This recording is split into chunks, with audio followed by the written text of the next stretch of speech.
वैदेशिक रोजगारका लागि कतार जाने नेपाली कामदारहरूको यसअघि कतार पुगेपछि गरिने सबै प्रोसेसिङ कार्य नेपालमा नै गर्ने उद्देश्यले कतार सरकारले स्थापना गरेको कतार भिसा सेन्टर QVC को बुधबार औपचारिक शुभारम्भ भएको छ।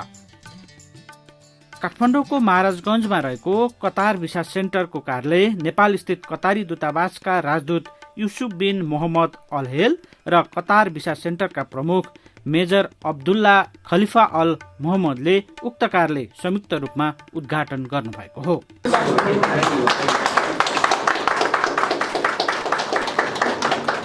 सो अवसरमा राष्ट्रिय मुस्लिम आयोगका अध्यक्ष समीम अन्सारीको पनि उपस्थिति रहेको थियो।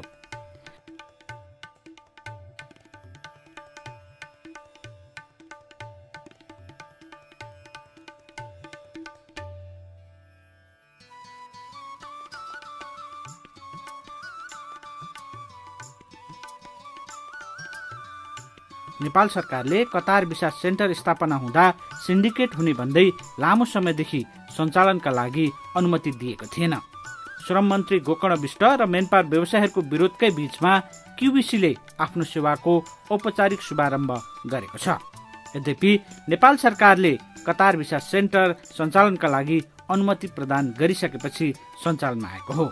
QVC को औपचारिक शुभारम्भ गर्दै राजदूत युसुफ बिनले यो प्राइभेट संस्था नभएको र कतार सरकारकै एउटा अङ्ग भएको हुँदा यसबाट कुनै सिन्डिकेट नहुने विश्वस्त पार्नुभयो। पुरानो सबै प्रक्रियामा केही फेरबदल भएको छैन, मात्र कतारमा गएर गरिने काम नेपालमा सरेको राजदूत युसुफले जानकारी दिनुभयो। Just shift from Qatar to Nepal. Just it, not anymore. All the manpower, all the system here, the same. Just the point I would like to clear.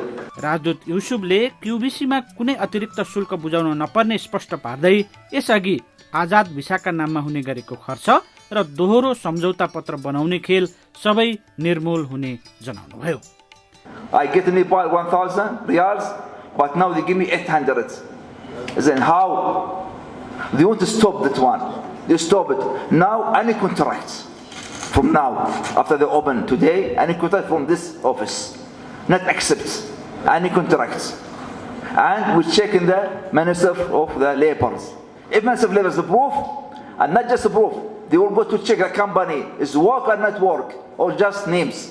We make sure any labourers they want to start or work in Qatar, he prepare very good well, and he is ready to work. This is our point.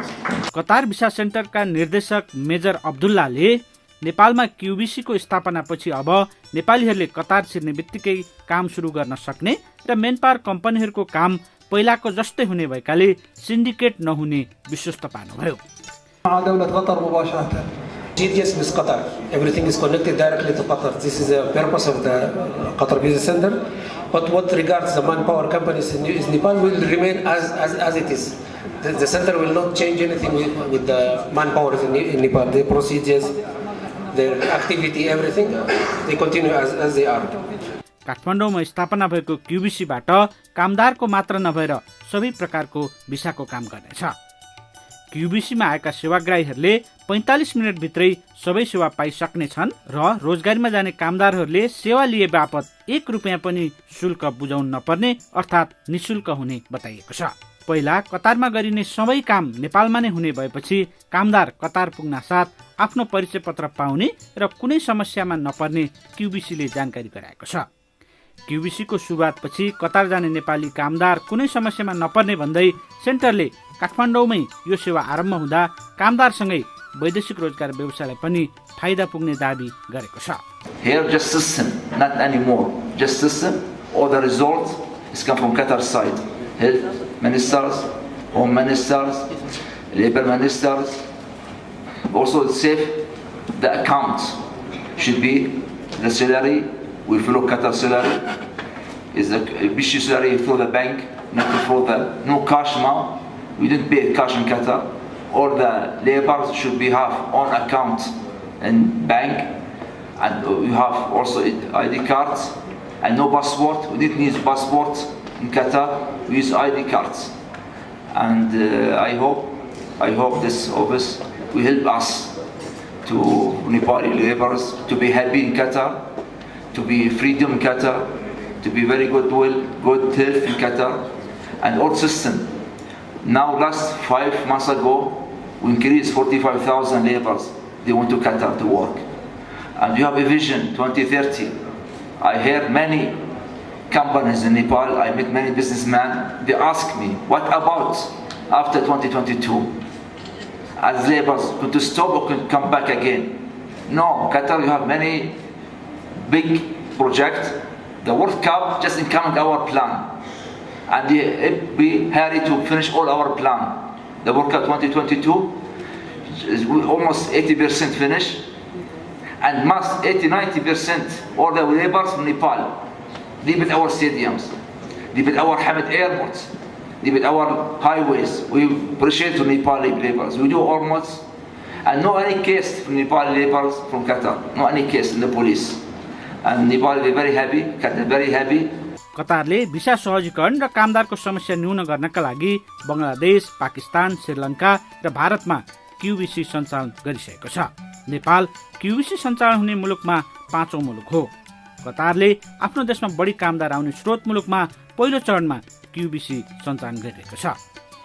क्युबिसी सञ्चालनपछि visa processing, medical लगायत नेपाली श्रमिकहरूले लामो समय कुर्नु र Qatar जान इच्छुक कामदार medical fail भए वा अन्य समस्या भएमा नेपालबाट नै कतार जान नपाउने भएकाले कतार पुगेर फर्कनु पर्ने समस्याको अन्त्य हुने सेन्टरको दाबी छ। क्युबिसीबाट रोजगारीमा कतार जाने नेपाली श्रमिकहरूको तथ्याङ्क राखिने र यसले कति नेपाली रोजगारीमा कतार गए र कति नेपाली कतारबाट फर्केर आए, कुन कामदार कस्तो अवस्थामा रहेका छन् भन्ने जानकारी पनि प्राप्त हुने क्युबिसीले जानकारी दिएको छ। कतार भिसा सेन्टरको अवलोकन पश्चात मुस्लिम आयोगका अध्यक्ष अन्सारले अब भोलिका दिनमा नेपालीहरूले कतारका नाममा कुनै समस्या नआउने बताउनुभयो।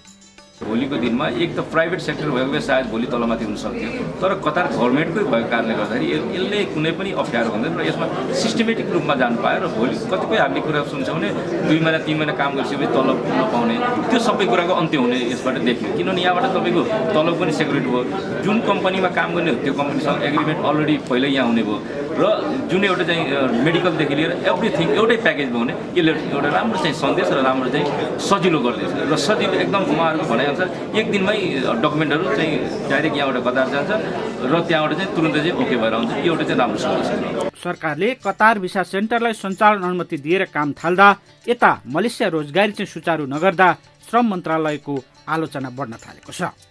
मलेसिया सरकारसँग समझदारी पत्रमा हस्ताक्षर भएर रोजगारी सुचारू गर्ने सहमति हुँदा समेत मन्त्रालयले दोहोरो चरित्र देखाएकोमा वैदेशिक रोजगार व्यवसाय संघले विमति राखेको छ। नेपालीहरूलाई आर्थिक, नैतिक र भौतिक भार नपारी उनीहरूकै लागि सेवा प्रदान हुन्छ भने त्यसको विरोधको कुनै औचित्य छैन।